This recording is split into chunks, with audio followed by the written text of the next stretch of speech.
Gotitas de esperanza. Reflexión diaria de la palabra. Alimentar el espíritu y animar nuestra confianza en Dios. Por Monseñor Marco Antonio Merchán Ladino, obispo de la diócesis de Neiva. Muy buenos días para todos. En este sábado escuchamos la parte final del discurso apocalíptico, en el que el Señor quiere resaltar dos aspectos necesarios para la vivencia de nuestra fe.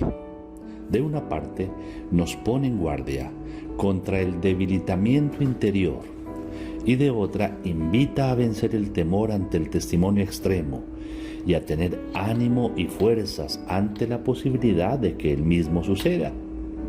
Con esto quiere preparar a sus discípulos para la lucha, característica propia de la vida de fe. Pues el demonio ataca, y ataca desde el exterior y debilita también interiormente para que sucumbamos. De ahí que la fidelidad exija vigilancia, perseverancia y resistencia, pero al tiempo anular la ansiedad de la vida, que se alimenta con el miedo a la muerte y con el deseo de no perder las cosas vanas a las que hemos apegado el corazón. Para esto hay que evitar que se hagan pesados y se emboten los corazones. El corazón pesado busca su descanso en el libertinaje, la embriaguez de los sentidos y los placeres que emboban y anestesian. Es evitar seguir el programa del rico necio del capítulo 12, en el que él mismo se dice: descansa, come, bebe, disfruta, que coincide con el deseo del mundo actual, pero que aún satisfaciéndolo nunca dará la paz. Por el contrario, deja inquietudes, vacíos, sin sentidos. Al final estamos ciertos de que fuimos creados por Dios y solo nos saciaremos y descansaremos en aquel que nos creó.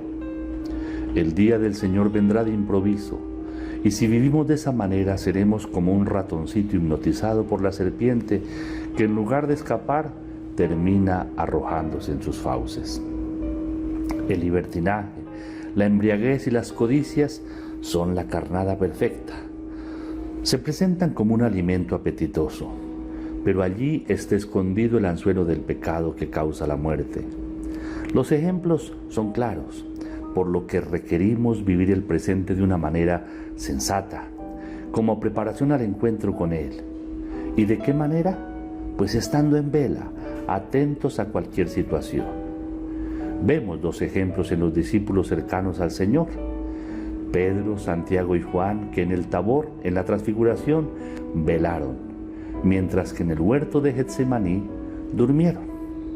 Si uno ve la gloria del Señor, como en la Transfiguración, el anzuelo del miedo se rompe y uno se salva. Si en cambio dirige la mirada hacia abajo, hacia el sufrimiento, como en Getsemaní, cae en la trampa y muerde el anzuelo cegado por el miedo y sucumbe. El cristiano no puede ser como un avestruz que enterrando la cabeza sueña con un mundo mejor, sino como un búho cuya mirada penetra las sombras de la noche, atento a lo que sucede dentro y fuera, y sometiéndolo todo a una visión que discierne. La vigilancia va unida siempre a la oración. Si la vigilancia es lo que impide que el corazón se embote, la oración es el alimento, es la bebida y la alegría que mantiene vivo y despierto el corazón. En otras palabras, la vigilancia y la oración son como el ojo y el corazón, como la inteligencia y la voluntad propias de la vida nueva que poseen quienes se hacen verdaderamente hijos de Dios. Y son las actitudes necesarias e indispensables de los discípulos de Jesús.